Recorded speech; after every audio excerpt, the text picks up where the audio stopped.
Hey guys, in this video I'm going to explain the exact step-by-step method to invest in Australia. I'm going to be going over the easiest, safest and most effective way to invest and beat 90% of hedge fund managers. And the best part is, it probably only takes an hour to set up at home. I'll be going over the secrets to becoming a millionaire even if you earn average wage. And I'll be going over useful tips that I wish I knew when I started investing, such as where to get free brokerage and long-term no BS investments that can ensure your financial freedom. This is the exact way that I invested $150,000 in 1 year. Cue the intro. Hey guys, if you're new to this channel, my name is Prithvi and I'm a 5th-year medical student studying in Australia. You might be wondering, well, why is he giving me financial advice? And this is where I want to preface that I'm no way qualified to give you financial advice. These are simply the steps that I followed and I found really helpful to ensure my financial freedom. And this is my step-by-step, reliable, repeatable method to invest effectively to ensure financial freedom. It's like the laziest but most effective way to invest. So please don't sue me and listen to a financial professional before making any decisions. So in this video, I'm going to be going over why you should invest, where you should invest, what you should invest in, and the actual frequency and amount of investing. And then I'll finish off by giving you a few tips that I wish I knew when I started investing. So why should you invest? Pretty much because the money sitting in your bank account is losing value right now. And this is due to inflation. When the Reserve Bank prints more money and there's more money in circulation, the purchasing power of your dollar decreases. And this pretty much means you're gonna have to work longer and harder to pay for the same amount of goods and services. That ain't it. And banks only give you a modest return rate of about 1 to 2%, and inflation rate generally sits around 2.5% per year. Whereas the generalized stock market gives you an average annualized return of about 8% per annum. And if you're young and you have a long time horizon, there's virtually minimal risk involved. So by investing, you dissociate your time from your income, earn money while you sleep, and you get to do the things that you're truly passionate about in life. So I have a full video explaining why you should invest, and I'll add a link in the description. So where should you invest? So to actually access shares on the stock market, you need a brokerage platform who will buy and sell shares on your behalf. Many banks have their own brokerage platforms. There's CommSec, there's NAB, there's Westpac. Before I tell you which brokerage platform I use, here are 4 things you should consider when you're choosing your brokerage account. Number 1, what are the brokerage fees? Now, usually they sit at around $10 or $19 for international shares. This widely varies based on what brokerage platform you're using, and it's going to affect where you invest based on how much income you have that's disposable to invest. So on average, you want brokerage fees to be 2% or less of your investment amount. So the amount you plan on investing is going to influence the brokerage account that you choose. The second thing you want to consider is whether you're planning on investing locally or internationally. Now, here are the 2 big benefits. The major benefit of investing locally is usually the tax advantage. So as an Australian citizen, you're usually entitled to a lower tax threshold compared to a non-citizen. But wait a minute, you might want to invest internationally. Certain companies are part of the US stock exchange and cannot be accessed via the ASX, which is the Australian share market. Additionally, in the recent 20 years or so, there's been tremendous growth in the US share market. But I do want to note that if you invested $100 in the 1900s in Australia and the US share market,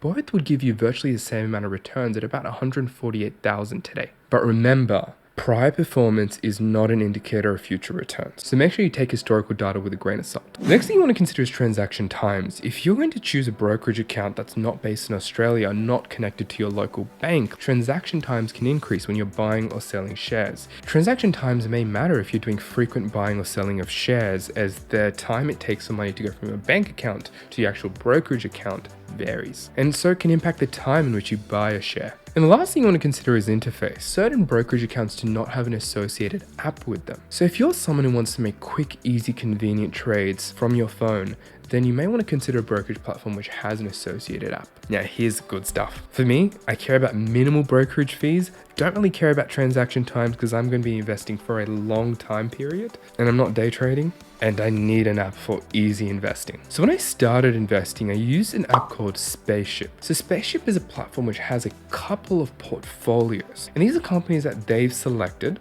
And you can purchase units. So they have a Universe portfolio, an Origin portfolio, for example. Now, I purchased the Universe portfolio and it was completely free brokerage. And it has an auto invest feature, so you don't really have to think too much about investing. And this is free for amounts up to $5,000. Pretty good if you're a starting investor. So the next brokerage I use is ComSec, and not your typical ComSec, but ComSec Pocket. So ComSec Pocket is an app that's designed for students and starting investors, and it provides $2 brokerage trades up to $1,000. Now the con is it only gives you access to a couple of ETFs, but I simply use this to invest in IOZ, which is tracking the Australian stock market. So I'll explain what ETFs are now. But the main two brokerage platforms I use is to purchase Australian shares. I use Self-Wealth. This has a $9.50 flat rate regardless of the amount you invest. So I use Self-Wealth to purchase Australian shares and exchange traded funds, and I use another brokerage app known as Stake to purchase US shares. Now Stake is zero brokerage. You might be wondering how they make money, and it's due to currency exchange. So they pretty much make profit in converting your AUD to USD when you transfer your money into your Stake account, but there are always currency fees. So this is pretty much free brokerage, and I use this to purchase companies such as Apple,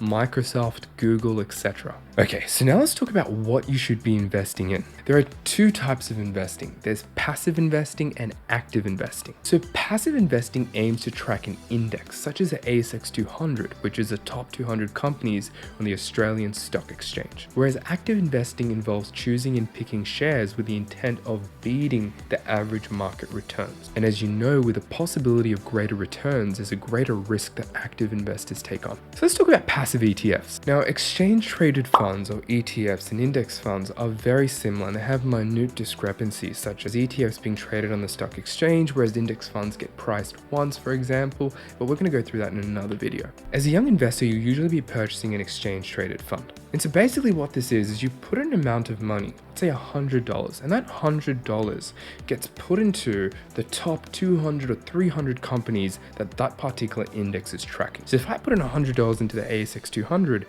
my $100 gets spread among the top 200 companies weighted by market capitalization. And that simply is how big each company is. As ETFs are matching an index, they don't actually require any fund manager or human decisions. And as a result, since we don't hire a fund manager, there's usually a lower expense ratio. And this makes them much cheaper to buy into. Now, some exchange trade funds can be actively managed, meaning there is a human fund manager who's getting employed to make decisions on your behalf. Now, this often means higher management fees, which takes into your profits. And an S&P 500 SPIVA report found that 88.4% of actively managed funds didn't even beat the market. And numerous reports by Vanguard, for example, have confirmed that 90% of actively managed funds can't even match the market. So my first point of advice would be to invest in passive exchange traded funds. Now, the benefit of exchange traded funds compared to actively picking shares, for example, is you get significant diversification.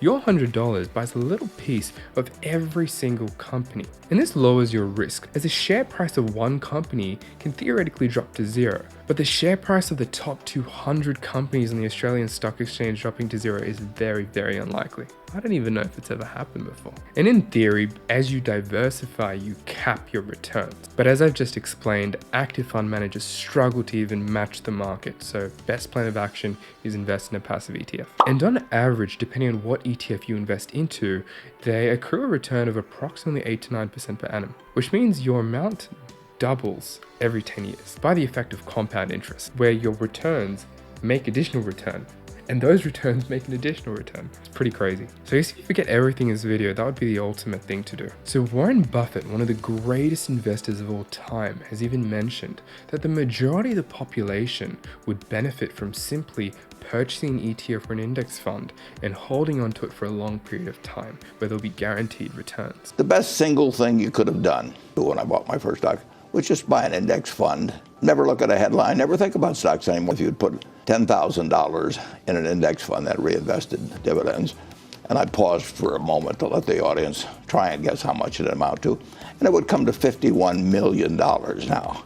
So if you're sitting there and want the easiest, lowest effort way to get returns better than a bank, passive ETFs are your go-to. Purchase passive ETFs. No, I'm kidding, but I hope I consolidated that point. Now, active investing provides you an opportunity to potentially beat market returns. And this involves you researching into a business, its financials, its management, its moat and business advantage, and then calculating a fair value for its share price to choose what businesses you'd like to buy. So the key pros are chance to beat the market, and you upskill a lot in terms of understanding balance sheets, profit loss statements, etc. So the major con is you are taking on a greater risk, and it does take much more time researching a business, what it means, what the financials are, how the management is operating, reviewing earnings reports, reviewing financial statements, etc. This is something that I initially tried to do, but it took a lot of time. And I kind of thought, what hope does a med student have in beating hedge fund managers in Wall Street? But given that I already actively invest early on, I have a very small amount that I've actively invested, but the majority of my investments are passive investments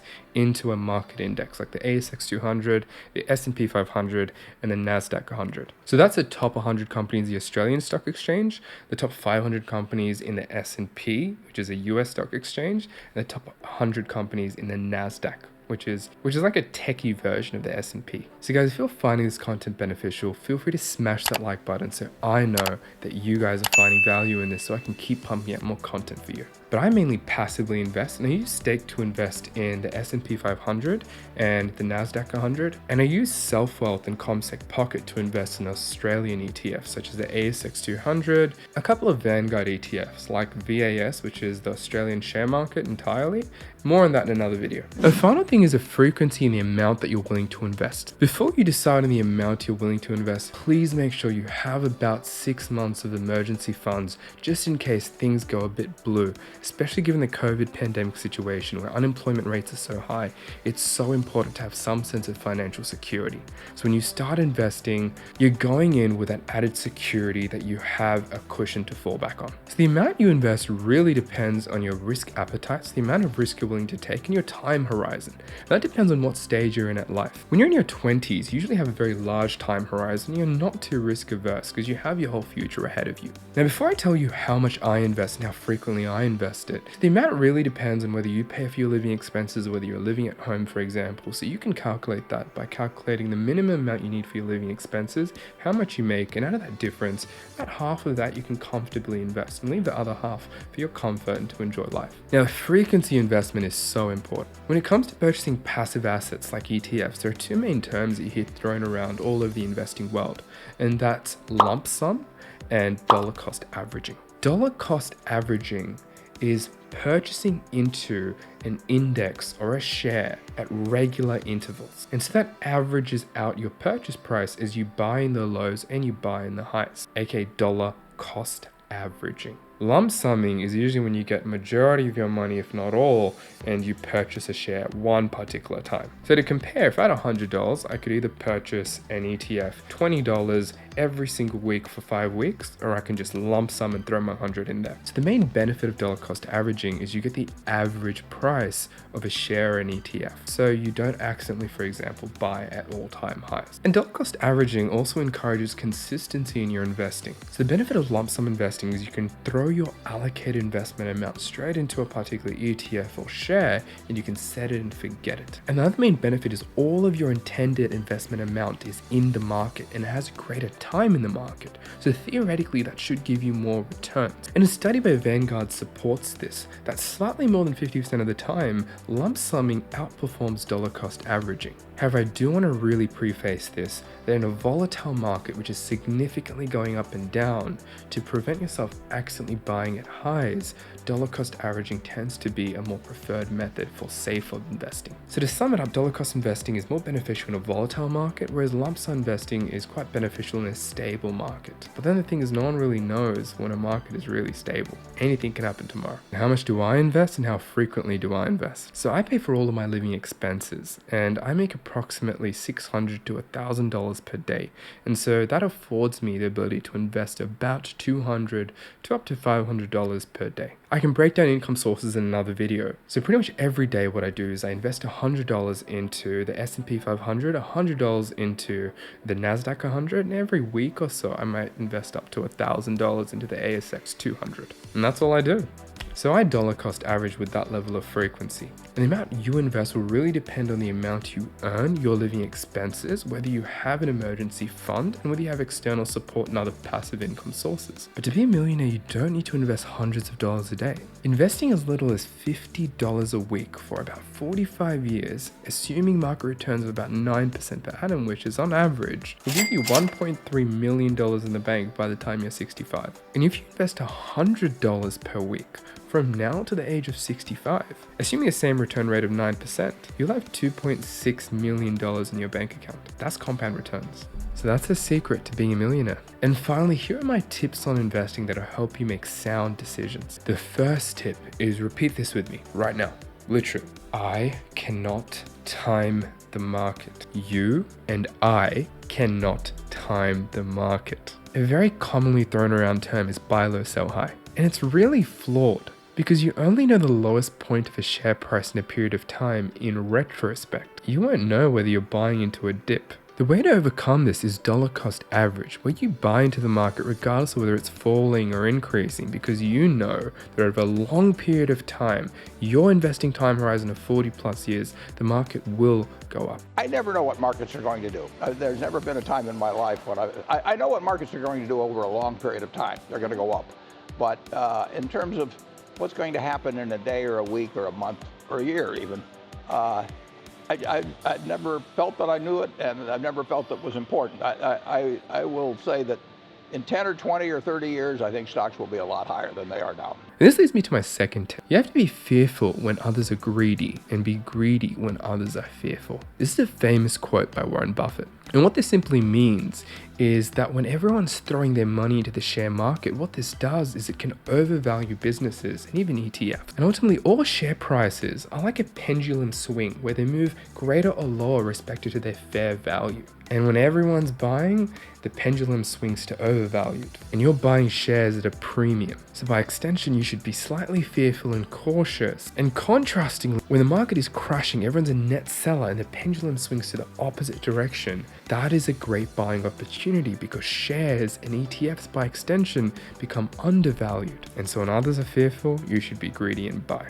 And this is on the basis that you have a cash reserve sitting around to invest and purchase shares in that kind of situation. So when share prices fall, as long as you're a net buyer in the long term, that's what you want because you get to buy shares at a discount, or ETFs if you're passively investing. Now my next tip is if you're looking at exchange traded funds, make sure to look at the management expense ratios. As I mentioned, this is a percentage of your profits that fund owner will take, whether it be ComSec or NAB, for example. Usually you want this management expense ratio to sit at less than 0.3%. So certain fancier indexes of ETFs, such as the sustainable investing or unique interesting sounding ones, tend to have quite high management expense ratios.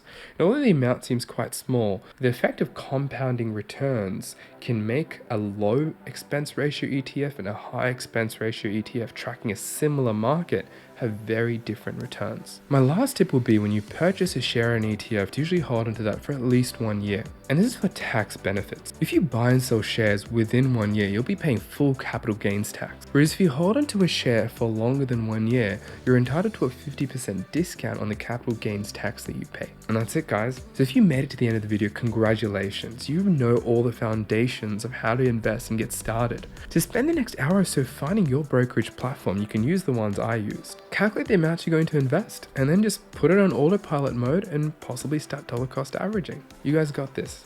So thanks for watching, guys, and congratulations on starting your journey to financial freedom.